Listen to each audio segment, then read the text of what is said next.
Hello, everyone, and welcome to another edition of the Walters Wanderings Travel Podcast. My name is Scott Walters. Before I begin and introduce my guest, I want to let you know that if you do buy my guest's book and you send me a picture of you with my guest's book, I will go ahead and reimburse you for the guest book with a travel credit.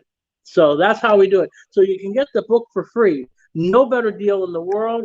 And you help my author friend, Patricia Stark. And then you also help yourself with a great deal of self-help and information and tips. So my guest is Patricia Stark. She's just written a new book. It's called Calmfidence, which is kind of a hybrid of being calm and being confident. What she wants to do in this book is to help empower people instead of being their own worst enemies to be their own best advocate. So she's with us today. So we're going to discuss the book. We're going to discuss some of her extensive travels because for her work, and she's done many different things in her career. She's had to travel a lot. I'm sure she has some interesting tales to tell, both from a professional and a personal travel side. So, Patricia Stark, thank you for being on the podcast today. I really appreciate it.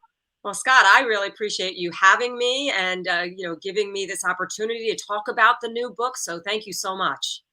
All right. So, confidence. You say there's like four different pillars that we have to work around and we have to embrace in order to be a better person and be more calm and be more confident in our approach to different things that come up in life. Why don't you explain what those four different pillars are?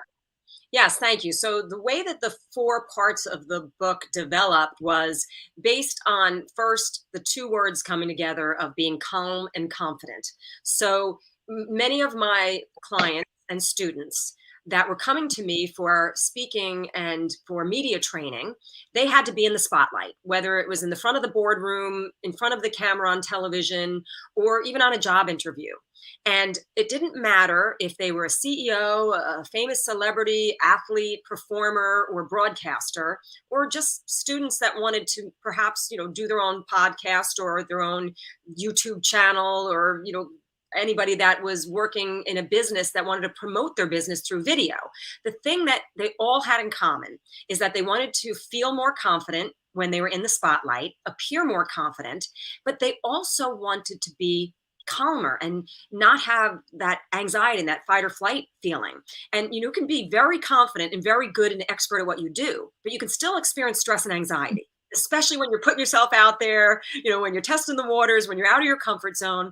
So this was the theme that everybody wanted. So initially the book was going to be for just people that were going to be in the public eye or the spotlight or speakers. And then I said, well, no, this is crazy. This is what everybody, all the world's a stage. We're all on Zoom now. It's all public speaking unless you're standing in a room talking just to yourself, which we're not doing, hopefully. But it's really something that everyone wants. And isn't calm and confidence what we want even in our airplane pilot? I don't know about you, but if I'm getting on a plane and my pilot, he or she doesn't seem calm and confident, I might be thinking about getting off that plane pretty quickly.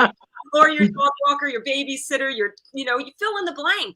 The people that we want to trust with our lives and our families' lives, we want to know that we're in good hands with them. But we have to believe that they're in good hands with themselves first. So the four sections of the book is, the first is everyday calmfidence. And I say it like calmfidence because I recently recorded the audio version of the book. And I have this awesome engineer that's recording the Harry Potter series, all of these people. And so he's had a lot of experience doing this. And he's like, when you say confidence, people want to hear confidence because that's what the human brain is familiar with. So I have to say confidence, which makes it sound silly and dragged out, but that's what it is. So the first one is everyday confidence. And that just basically is, what do we do on a daily basis that either boosts our calm and confidence or kills our calm and confidence? So it's a whole outline of what are some of those things that we can focus on or maybe stop focusing on. Then the second pillar, as you mentioned, or section, is resilient confidence. When bad stuff happens, when challenging times have happened, like we've all been through, or when a disappointment or a loss, how do we regroup from that? How do we take the break that we need and cut ourselves some slack and then reemerge with feeling more calm and confident once again? and come back out into the world after recovering from something. And then the third section is communication confidence. Who doesn't want to communicate better or trust themselves more in their interpersonal skills, in their communication skills, and whether that's traveling to a foreign land or, a place where strangers that you've never met before, and you might have to rely on your nonverbal communication skills and your body language, and, maybe not so much the words, but how you use your words. So there's a lot that can be, talked about in the travel industry there. And then the last one is natural confidence. What are some great natural remedies and foods and drink and supplements and, mind body exercises that we can practice, and when we're maybe stressing out about the plane taking off. I know a lot of people that love travel, but they still have anxiety about flying. How can we talk to ourselves and reframe that better so that we're not so nervous, or we can kind of let it roll off our back a little bit more. So those are the 4 sections of the book. And as you can see, as I'm even talking to you, I'm like, wow, like you can kind of apply them all to different parts of your life or different aspects. And travel is a great example of that. So, I think that I would love for you to ask me anything based on those concepts of the book of how you might think it might benefit your listeners. Well, I think where I would want to start is the communication aspect. Even though I know you put the personal stuff first, the communication part is really key. And I think one of the things that gets lost, especially nowadays with all the different protocols, restrictions, and everything else going on in travel, is that sometimes the communication is difficult because we're not doing a lot of face-to-face in front of each other type of communication. We're doing a lot of texting, we're doing a lot of emails, and we're doing a lot of things that are, kind of, for lack of a better term, two-dimensional. Yes. They're not three-dimensional. It's not three-dimensional one-on-one kind of thing. I mean, I haven't met more than 3 clients in person all year. I do a lot of it by Zooms. I do a lot of it by, video conferencing. I do it a lot from, just doing text and emails. And I wonder, how can you put a personal touch and a personal spin on your communications that are done in this two-dimensional manner so that people don't get the wrong idea of what you're trying to say? Because a lot of times it's really a matter of, don't shoot the messenger, but this is what I have for you. Right. know? Yeah, I think that's a wonderful question, because it is something that we're all having to be faced with and that we're dealing with. And even prior to COVID, people really would start writing texts and emails and not think about how they could be taken out of context and delivered without the what you intended it to come across or sound, because it can sound very cold and very harsh. Like a personal pet peeve of mine is when someone just shoots a one-line answer. I get that people are busy, but most business, if not all business and relationships, is about relationship building and how we make people feel. That old saying, people won't necessarily always remember what you said, but they will sure as heck remember how you make them feel. So take the extra time to, if you're going to text and you're going to email somebody alone, make sure that you are writing full sentences and that you're, kind of talking in a conversational manner, and that you're saying to yourself, all right, am I being clear here? Could they take this out of context? Could this sound harsh or cold, or like I don't have time for them? Just that little extra step can really make a big difference, because you don't want to risk somebody taking something the wrong way. And if there's really that possibility there, pick up a phone, get on Zoom. I know that it's harder to be on a Zoom call than a phone call or an email or text, because you kind of have to worry about what you look like and, do I have my lighting okay? There's an extra layer of it. But hopefully at this point, like in my office, I kind of have my setup down here. I've got my light there, my ring light. I've got a hat box. I put my laptop on so it's eye level. I got another little light over here. I know my background's not too busy. And I throw on some makeup and, at least comb my hair and put on a solid jacket quick, so I know that I'm going to look at least halfway decent. I mean, let's face it, we don't have to make all this huge effort to get up and commute and go somewhere. So make a little effort to show up on Zoom, so that we can at least have a face-to-face conversation, because there's so much lost when we can't see nonverbals. I think it's really important, because I know one of my pet peeves is when I'm texting or emailing and someone just sends me back a message. And for example, they send a message with the letter K for okay. Yeah. So I always write back potassium, because that's the Yes, that's the last. Exactly. That's from our periodic table because I can't stand that. I just can't stand that. Yeah. Come on, just can't you write okay, even okay, or when they write HBD for happy birthday? I mean, Right. can we, we don't need to be that lazy. With predictive texting and predictive stuff, you can, a lot of times when I'm doing things like, for example, when I see my Facebook birthday list, I am able to write "Have a great birthday," and I can just type the letter H, and "have" comes up, and great birthday, and Yes. I said it's easy. So these people just, sometimes the laziness gets to me.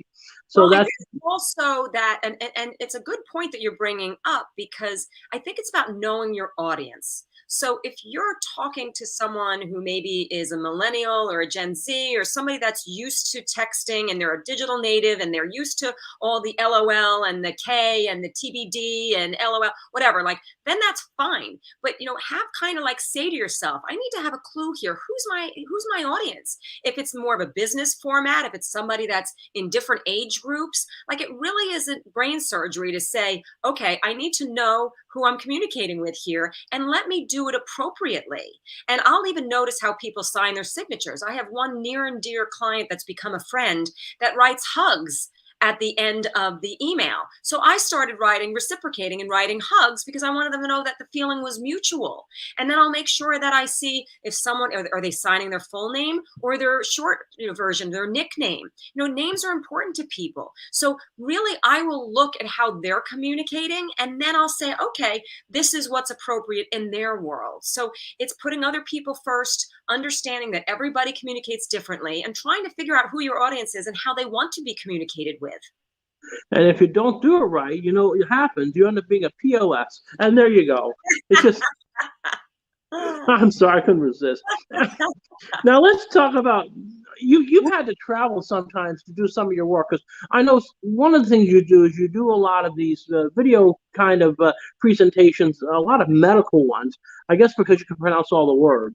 And And that is like a whole other language. oh Yes. my, this technical language is really amazing, and of It course, is. obviously, medical and legal technical language is by far some of the most difficult for lay people to do. So, do you have any travel stories, something unusual that might have happened when Oh, you're yeah. going to a shoot, or something that you can share with us? Yes, for many, and a few come to mind. So, yes, I've been a health and medical anchor and reporter for many, many years. I worked with Prevention Magazine. I worked for MDTV for 10 years as an anchor for them, and health news, all kind of different things. And for the last, boy, it's been over 10 years now, because the story I'm going to tell you is from 2010. But I work with a company called Inception Digital, and what they do is they do continuing medical education for healthcare and pharmaceutical companies. So I'll always be doing these satellite tours where we're letting them know about new FDA approvals.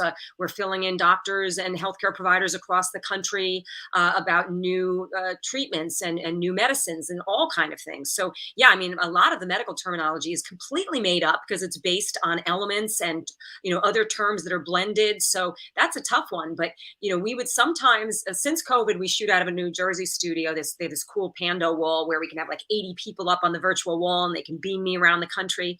But there's studios like this all across the country. So we'll go to California or Chicago, and in a great studio down in Texas. And one particular time, we were all flying down to Dallas, and as we landed, they found out that the gentleman who came into the hospital down there with Ebola had just exposed everybody. So Oh, that Ebola business. yes, Oh so we my. on the ground and find out that possibly one of the women might have been on the plane. I don't even remember. It was a lot of layers to it. But so we're now Sure. in the studio, and no one knows what's going on. No one knows how far the exposure has gone. Where was this man beforehand? So literally, we're working, and people are like afraid to. This was even, obviously way pre-COVID. I mean, I've always been somebody that Purelled my hands as a mom. You get caught it up in trying to be as clean as possible. But literally for like the 4 or 5 days that we were there, we were afraid to drink out of a glass. We were afraid to go eat. We didn't know what to do. So I would go down to the gift shop and I'm buying all pre-wrapped things that I know were made a while ago. I'm taking coffee that's, in the bottle, like the Frappuccino. And I lost like 7 pounds in 4 days because we were all afraid. And then I was panicking to some degree and trying to practice calm and confidence, thinking, am I going to get stuck here? Am I going to be able to like see my husband and my child at the time, who was only like 6 or 7? Like, we just didn't know what was going to happen. So it was a very nerve-wracking situation. And here's a funny thing that I forgot about. Do you know that I went to CVS on the way to the airport and I found a mask, and I wore that mask home on that plane? And people looked at me like I had lobsters crawling out of my ears. I got busted on it because I posted it on social media. People were like ripping me, and people didn't want to sit next to me on the plane because I just thought I should just be as cautious as possible. And in retrospect, oh my gosh, like exactly, you not overkill compared to now, right?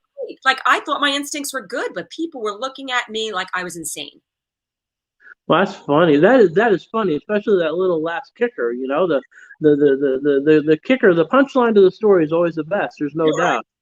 So, before we talk about where we can get your book and your upcoming book signing, the natural confidence part, is there a particular food or combination of foods that you use with regularity that really helps you maintain that sense of being calm but confident?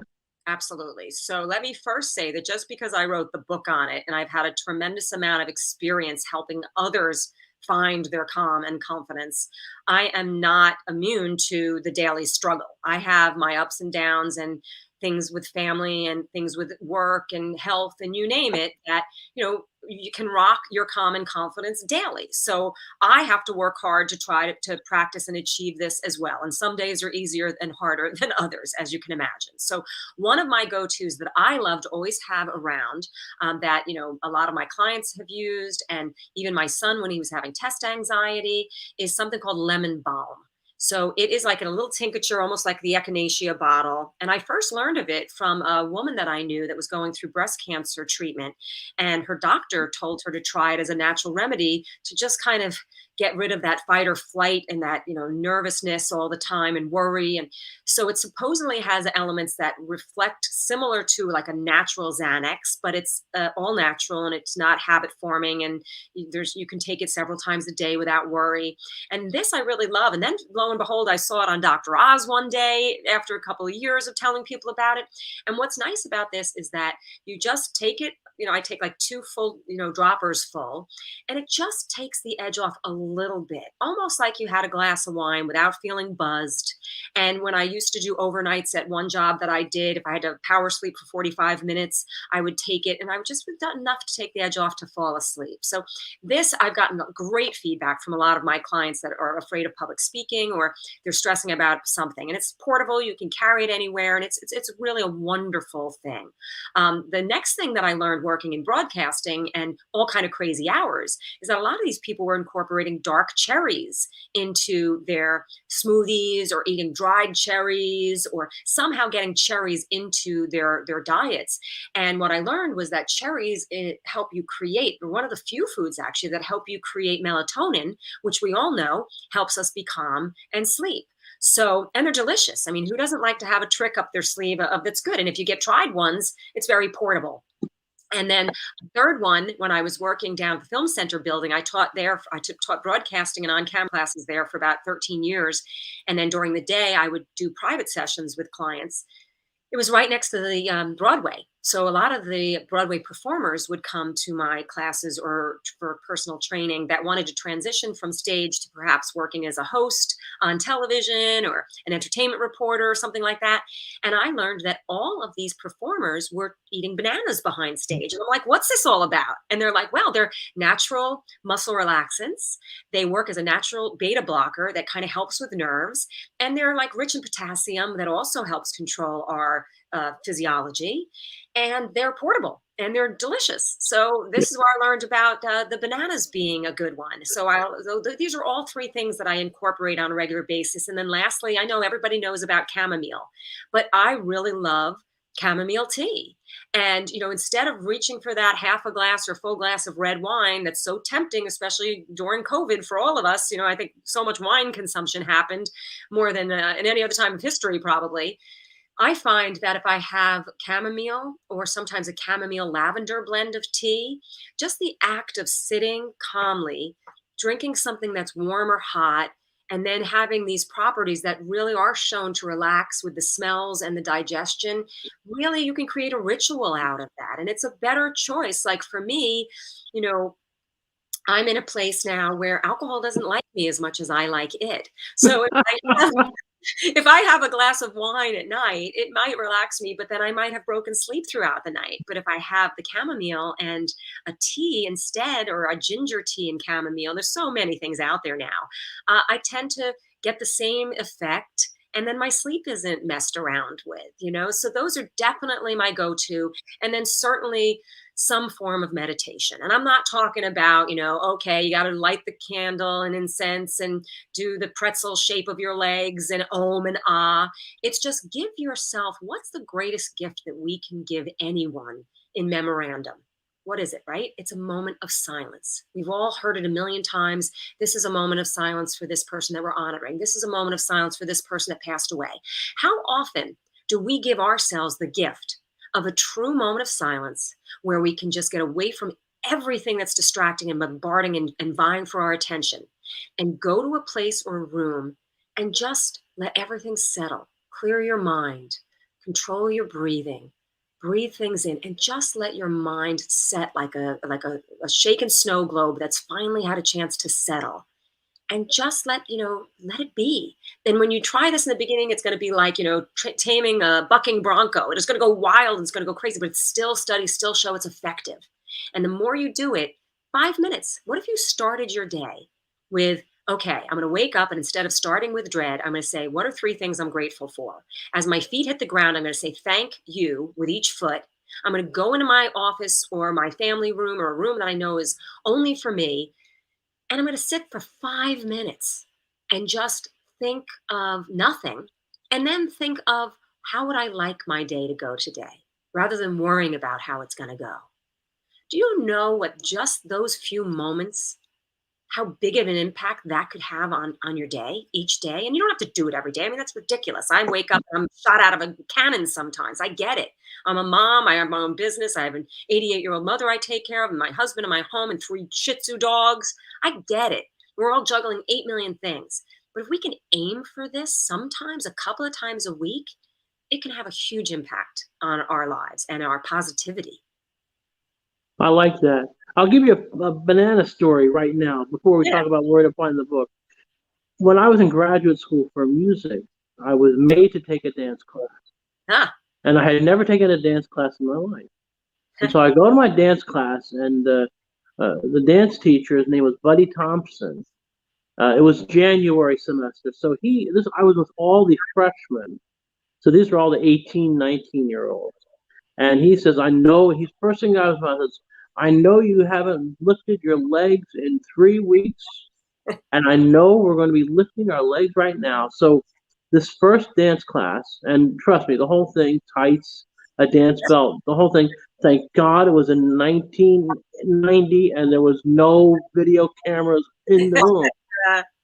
After 90 minutes of this dance class, I was like a walking zombie.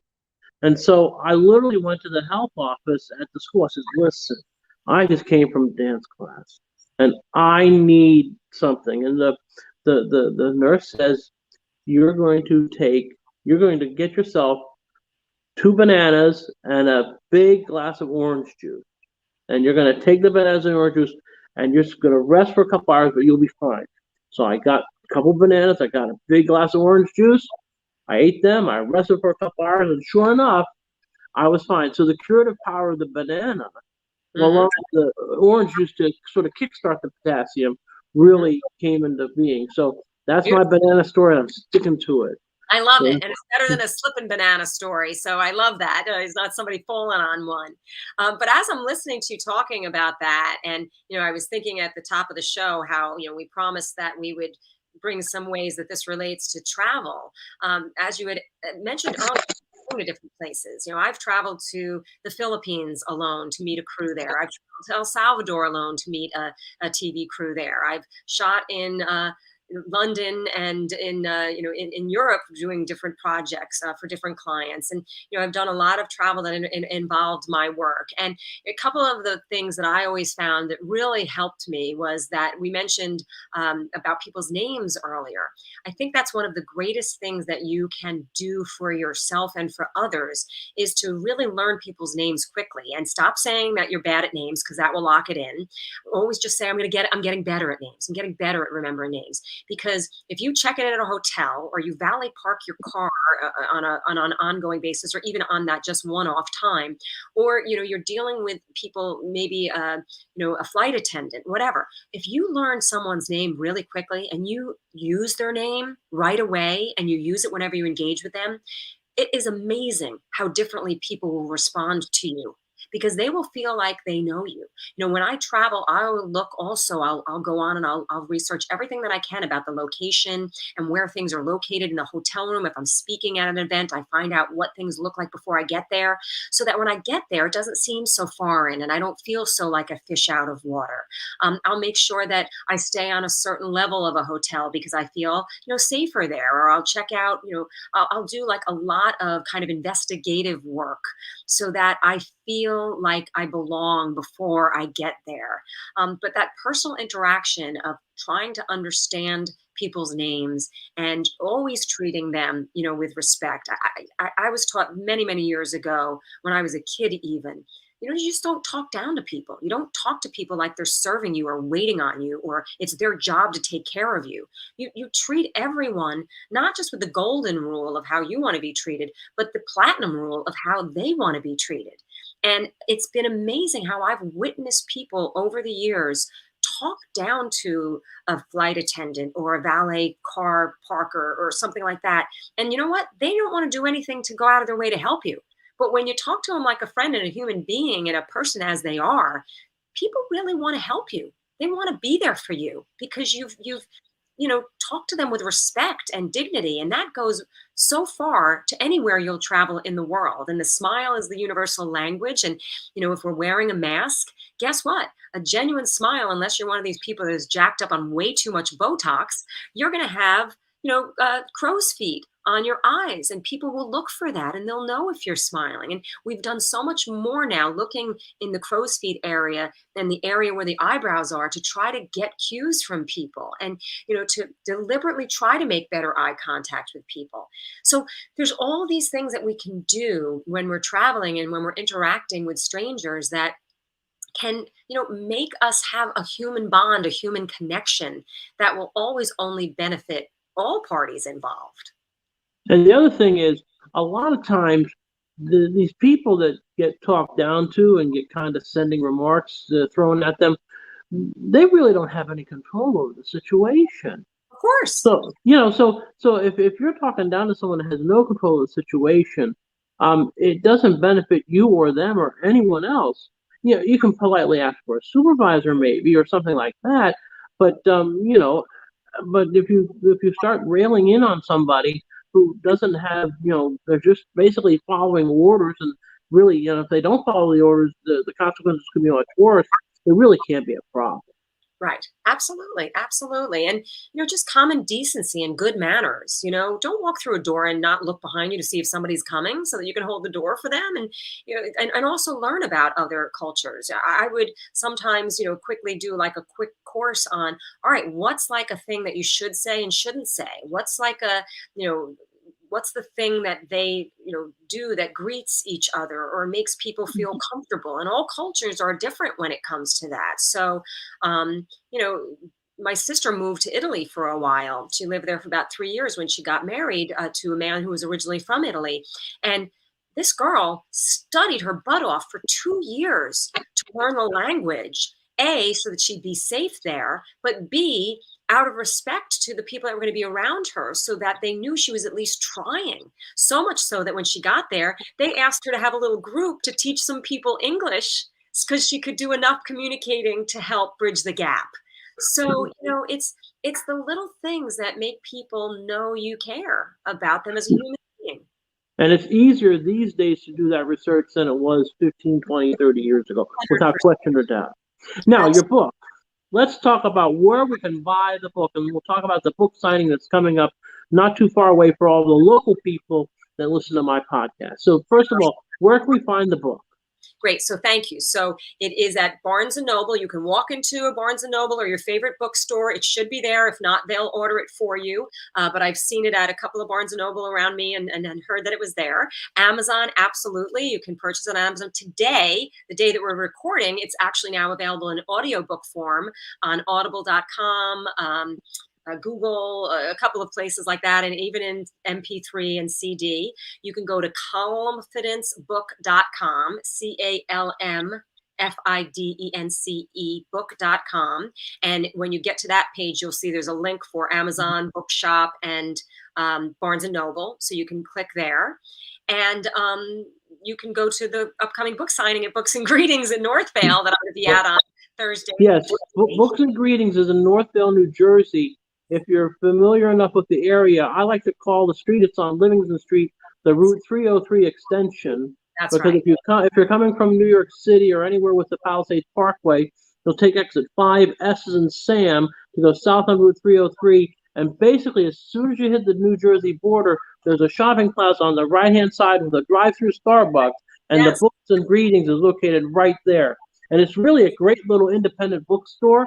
I've been to several other book signings. Sadly, it's my son's birthday, so we're going out for his birthday celebration. So I won't be able to be there, but but I'll be thinking of you as I eat my food. I don't know what restaurant it is yet. My son's picking, so I hope listen. It could be anything from McDonald's to Red Lobster to I don't know. The kid gets to pick on their birthday, so. Right. Well, happy birthday to him. Enjoy your meal. I'll be having another book signing, and I hope I can meet you at another place at another time, but family first for sure.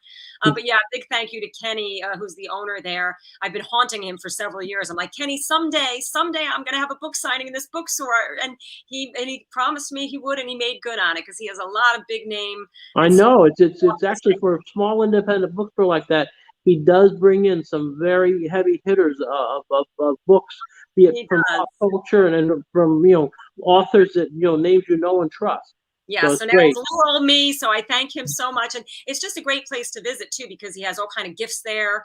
So it's supporting a local business for maybe lots of nooks and crannies. You can get yourself lost there in a book or in some of the other things there. And I do highly recommend if you're in the area to go to Books and Greetings. So I really appreciate you being on the podcast with us. And don't forget, if you buy a copy of the book, Calmfidence, and show me a picture of you holding the book, I will cover the cost of the book with a future travel credit on your next upcoming vacation. That's a good deal. It is a good deal. You don't have to worry about that because I'm sure you have a few extra copies lying around at home. So not too many. You'd be surprised. I know. It's amazing how few they give out anymore. Well, listen, Patricia Stark, thank you so much. This has been the Walter's Wandering Travel Podcast.